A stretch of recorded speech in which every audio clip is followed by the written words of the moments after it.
ഇന്ന് ഞാൻ കുറച്ച് നേരം വൈകിട്ടാണ് കേട്ടോ എണീറ്റത്. ഒരു 8:30 കഴിഞ്ഞിട്ടുണ്ടായിരുന്നു. അപ്പോൾ നമ്മുടെ വീടൊക്കെ ആകുമ്പോഴല്ലേ നമുക്കൊരു 8:30 വരെയൊക്കെ കിടക്കാൻ പറ്റുള്ളൂ അല്ലേ. അപ്പോൾ ഞാൻ വന്ന് മുഖം കഴുകിയിട്ട് ഞാൻ നേരെ അടുക്കളേക്കാണ് പോയത്. അപ്പോൾ അമ്മ ദാ ഇടിയപ്പത്തിനുള്ള മാവൊക്കെ കുഴച്ച് വെച്ചിട്ടുണ്ട്. പിന്നെ അമ്മ ദാ ചിക്കൻ കറി ഉണ്ടാക്കാൻ നോക്കുകയാണ് കേട്ടോ. അപ്പോൾ ഞാൻ എന്നോട് അമ്മ പറഞ്ഞു അടുപ്പത്ത് അരി വെച്ചിട്ടുണ്ട്, ഞാൻ ഒന്ന് നോക്കുമെന്ന് പറഞ്ഞപ്പോൾ ഞാനൊന്ന് ഇളക്കി കൊടുത്തതാണ് കേട്ടോ. അടുപ്പിൻ്റെ മേലെ വെച്ചത്. അപ്പോൾ നൂലിപ്പിട്ടൊന്ന് പിഴിഞ്ഞ് തരാൻ പറഞ്ഞു എന്നോട്.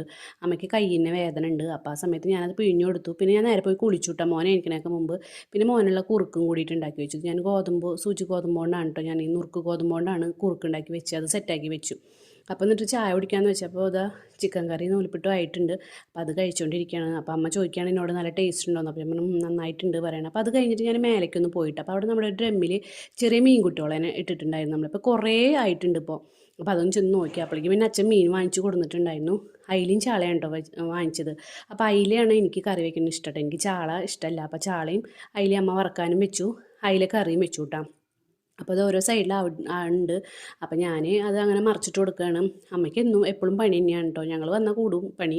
എന്നിട്ട് അയിലയും മത്തി അങ്ങനെ വറുത്തു അടുപ്പത്തേക്ക് വെച്ചിട്ട് അങ്ങനെ നമ്മുടെ ഗ്യാസിൽ നമ്മുടെ മീൻ കറി തിളയ്ക്കുന്നുണ്ട്.